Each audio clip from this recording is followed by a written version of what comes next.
The Bronco was at the top of my list, and here we are. Man, that is way quicker than the 4Runner, wow.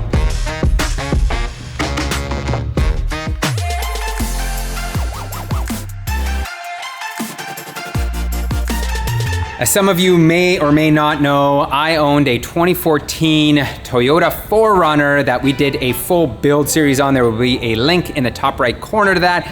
It was converted from limited to a TRD Pro look with a supercharger, and I truly loved that vehicle. It was such a great SUV.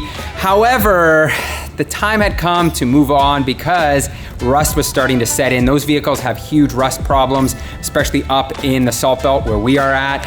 So I made the choice to get rid of it, and then I was looking for a replacement, and naturally, the Bronco was at the top of my list. It kind of fits the same needs, and I was gonna buy a used one. But the cost of used Broncos is essentially what a new one goes for. So I ended up with this, which is a 2023 Bronco Outer Banks Edition. But before we take this thing for a test drive and I tell you whether this is an upgrade or a downgrade against the 4Runner, we have to do something about the wheels and tires on this Outer Banks model. I just loathe these. They're just so cheesy. I hate the diamond cut design on it. It's just not cool. And here we are, a set of black Rhino wheels. These are 18 by 9.5 plus 12. We sourced these through our friends over at Throttle. If you jump onto their website, throttle.com, you can purchase your own set. There will be a link in the description. And you can see they have a very aggressive style. I really, really like the spokes out here, and then almost like this nice deep dish set of multi-spokes here, and I think they're gonna look so much better than what we have on there. And for tires, we have gone with a set of Continental Terrain Contact HTs. These are our now go-to road tires for our SUVs and trucks, and we certainly like them because of their on-road mannerisms versus the ATs. The ATs are still a very good highway tire, but they offer more off-road use. So if you're looking for a dual purpose like off-road and on-road tire, check out the Terrain Contact AT, but I'm not gonna fake the funk. I'm not gonna be doing much off-roading, so for me, the HT is the way to go, and this is a 275/70/18, so we are stepping up a little bit in size over the factory ones.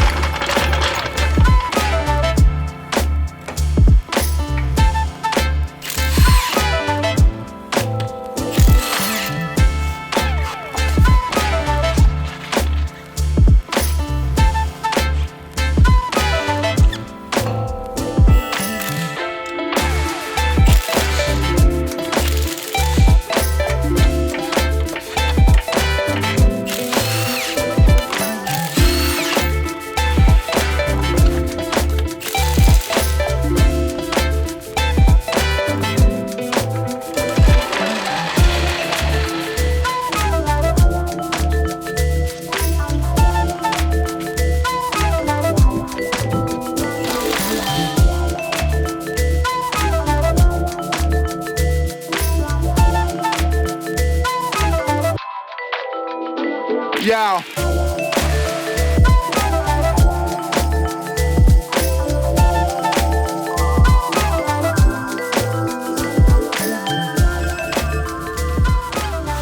Wow, what a transformation a set of wheels and tires do. Look at this thing. It looks completely different, so much more aggressive. I love the all black look. It certainly matches the theme of the vehicle. I know, it's on the list for the next video.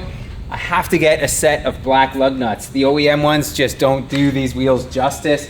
But man, this thing is looking so, so good, which means it is now time for us to take this thing for a drive. And here we are in what is essentially a new vehicle, DP. Brand spanking new. It's got that new car smell. I've owned a brand new car. Actually, this is the first time. Big thanks to Patrick and Jeff over at Barry Ford and Lincoln. They helped me source this vehicle, and they're hard to come by. I was actually going to buy a used one, as I mentioned, but they're just so expensive these days on the used market that this was the right way to go. And even then, getting a hardtop, I really wanted the hardtop. As you guys can see, I have two baby seats in the back, which means I've got two young kids. Yep. And I didn't want the soft top, and these were really hard to come by. So they were able to get me a vehicle that was for somebody else, but you know, it took too long, and they canceled their order. They canceled their order, so I was able to jump in. This wasn't my first choice for color, but I don't mind white. I like the white. It's not bad at all. This is the Lux Spec Package vehicle. So this is kind of like the most luxurious Bronco that you can get per se from a trim option. It's got this massive 12-inch screen. This thing is like huge. A TV. Yeah. This is one of my favorite things about this vehicle. It's got full display CarPlay, and it's so awesome.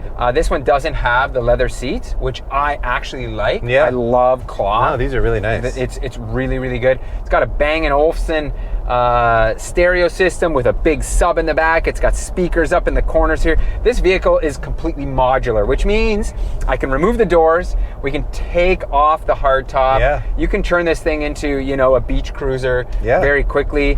And actually, you can remove all of the body panels as well. So if you go off-roading, you dent one, like one of the rear quarters, it comes off. Wild. Which is really, really cool. Yeah. So those are the things that I really love about this thing. I mean, the looks of it, this is one of the cooler, it is, you know, really like cool. SUVs, off-roaders, running around on the road. There's no, you know, mistaking it. A Bronco is a Bronco. Yeah, it is. Very super distinctive. cool styling. That's mainly the reason why I bought it, because I love how it looks. And the styling inside really is true to the exterior. Like, it's really cool and funky in here with like rubberized grab handles. Like, it's a lot more rugged in here than I thought it would be. I thought it'd be kind of plush on the inside and rugged on the outside. And you know why they do that? Because if you've got the top off, you get caught in a rainstorm. Guess what? Like the buttons here, they all face downwards, right? They've designed everything. So this stuff can get wet, and it's not going to ruin your vehicle like all of this. You know, it certainly brings like a little bit of cheapness to it with the plastic. But at the same time, if you're worried about that, this is not the vehicle for you, right? Yeah, this is definitely built with the sort of rugged outdoorsy type in mind. It certainly has good driving mannerisms. Like, I love the steering. It feels light. Like, the vehicle feels more nimble than my 4Runner. That is 100% for sure. And let's just say, DP, I'm not gonna have to put a blower on it. This is a 2.7 liter V6 twin turbo. So this is the bigger motor. It comes with 315 horsepower, 400 foot-pounds of torque. Jeez, okay. All right, and that is on regular unleaded. You put premium, so 91 octane plus, and it I think goes up to like 330 and even a little bit more torque. Wow, that's impressive. So it's really nice in that sense. It's got a lot of grunt. Like, I'll floor it here for you. Oh wow, yeah, that's quick. Like, look at this thing. That's way quicker. Boogies, man. It's boogies. That is way quicker than the 4Runner. Wow. Yeah. It doesn't feel as heavy somehow as the 4Runner either. No, like I said, feels lighter. Exactly. It does have that like nimbleness to it. I don't love the 10-speed automatic. Okay. I'm just gonna come out and say that right away. It just hunts a lot. All right. Okay, so it's just like constantly shifting gears. It's going back and forth. Like, you can see, it's always going around. However, you know, going back to the 4Runner, it was the exact opopposite. So I think it was only like a 4 or 5 speed. Maybe a 5 or 6 at the most, and it was archaic for its time. Yeah. This thing, on the other hand, is great, but it's constantly, like, you can see, shifting constantly, right? And that's just to maintain that low RPM. Fuel economy. Exactly. Good gas mileage. This thing gets way better gas mileage than my 4Runner did. Yeah, like right now we're at 11.7 liters for 100 really kilometers. For this type of vehicle, that's really good. Yeah, where the 4Runner was up in like 14s, the 14s, 15s. Yeah. So it has a ton of modes here too. Goat modes, buddy. Goat modes. There are so many. I'm not even going to get into it. You want to, figure out all these modes, go watch a video from like the straight pipes. You and Jacob will probably explain all these better than I do. The cool thing is, let's put this into, sport mode here, DP. Ooh, there's eco mode, sport mode, which I think, look, it puts this into 4A, so it's locked into 4-wheel drive. So now if we floor it, gives you all the grip. All of the grip. Nice. And it's harder shifts. Okay. You feel that? Yes. So it actually gets pretty sporty. I'm not necessarily sure when you'd kind of use it like this, but you can see it's holding like 3,000 RPM now, so if you want to get on it, the boost is there. Yeah, I could see an application for that. So it's certainly, if you want to feel, a sporty sense in this vehicle, that's what you want to have this mode in. It feels way sportier than I would expect. Exactly, yeah. Like, it's got punch, man. Like, look at this thing. Yeah, it's really pretty cool. It's nice in that sense. Let's see how this carves a corner, DP. Let's floor this thing here. Hold on. Oh yeah, look at this. I mean, these Contis are quite a bit wider than the old tires. Look at this thing go, man. It rips. It rips. It really does. Oh yeah. I don't know that it's a good idea to rip in this because it's fair. When you have to make an emergency maneuver, it might not be the best, but it does rip. Yeah, yeah. It does rip. And it sounds decent. It's not a terrible sounding engine. It's not a terrible sounding engine. The engine itself, though, it's kind of rough. It's a bit buzzy. It's not refined to a certain extent. I'll go back to normal mode here. And so you can see it idles at about 5. Okay, now it's off. So let's turn the auto off button, I think right here. Yeah, there you go. And you can feel it. It's just like vibration. A little. It's shaky. Yeah. The V6, you know, it's not that like refined motor. And it normally shuts itself off, so you're not sitting at idle much exactly. anyway. It's these small little things that I've noticed, right? Sure. But fair. it's been a great vehicle for us. We've taken it camping. Like I said, that is about as off-roady as I will ever do. Yeah. But custom delivery, PT. Oh, we've got a custom delivery. Well, we're gonna have to hit the decline button here. You certainly know if someone's calling on your 12-inch screen. That's right. You do. My other one little complaint with it is, even though this is a hard top, it's a little loud. It is a little loud on the highway. Yeah. You have to think of it more like a Jeep type of vehicle. Exactly. This is not a luxury class car that is. They did not build this out for road noise. They built this out so you can go off-roading, you can really have that enjoyable ride, and I think this vehicle accomplishes exactly that. Like, this thing would be a hoot in the dirt. It would be, Can you imagine just like in the sand dunes or anywhere? In goat mode, I'm sure you've got like a 4-low exactly, where man. you can brake for you downhill. You can rip this thing, and look, here we go. I can just drop it into traffic here and go. Do a little burnout. Look at that. Almost, this is look, it was flashing at me. Yeah, it was slipping a tire there. Slipping tires. Yeah. It's more impressive than I thought it would be, to be honest. Like, I didn't have super high expectations, but I really like it. It goes like stink. It's a super cool interior. Obviously, it looks really cool from the outside. It seems like a lot of vehicle. It wasn't cheap. No, but it's these a lot of days, vehicle. like, trading in the 4Runner, I got more than I paid for it, and this thing was expensive, but that's just the nature of automobiles these days. Yeah. And I certainly do feel it is an upgrade from the 4Runner.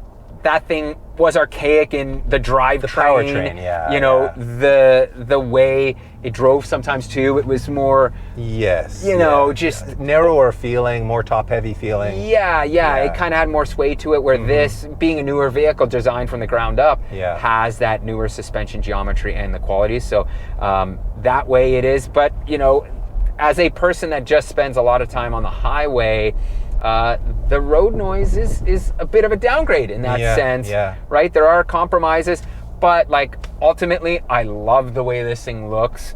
And man, like, the aftermarket is so huge. And speaking of modifications, we are gonna make one last one, and that is to the running boards. These factory running boards just don't have a great look, in my opinion. They protrude out quite a bit. They lower the body line in the middle, which doesn't really match the bumpers very well. And most of all, they leave this area here, this pinch weld, kind of exposed and showing, which gives it kind of an unfinished look. So to fix that, I have turned to Amp Research with their Power Step Extreme running boards. These actually will retract up onto the body. They're gonna be super cool. Once we install it, we're gonna show you.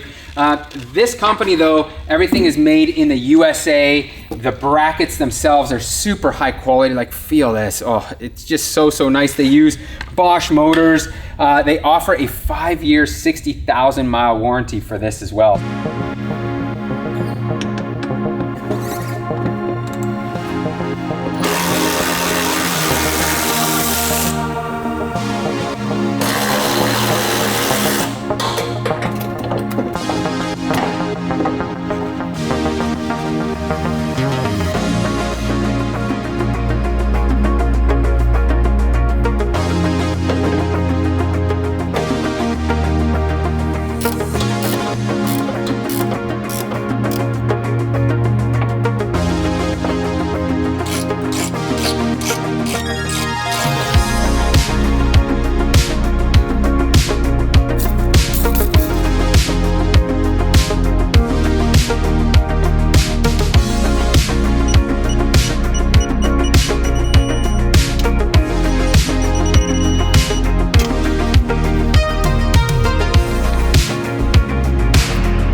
there you have it. The Amp Research Power Step Extreme running boards are installed, and wow, that is so cool. I do really like the thin profile of them, and they just take away that bulk that the factory running boards had.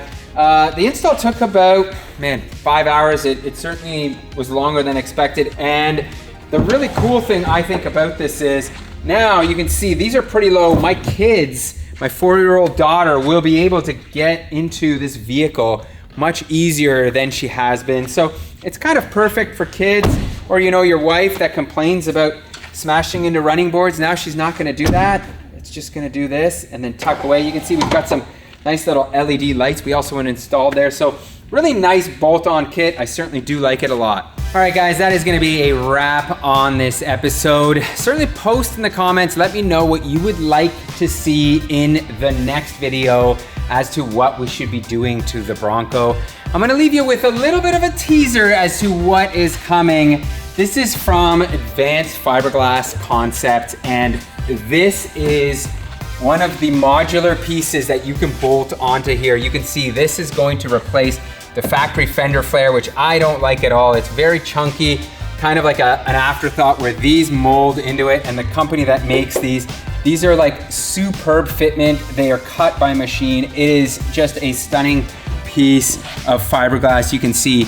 So I'm just beyond pumped to put this whole kit on. We essentially have front fenders, rear fenders, we've got a hood. So get pumped, guys. We have a future video series coming on the Bronco. It's about 4 to 6 weeks away. Once we get all the parts together, you guys will be the first to know by hitting the notification and sub bell that there is a video series launching. So that's it, guys. We will see you in the next one.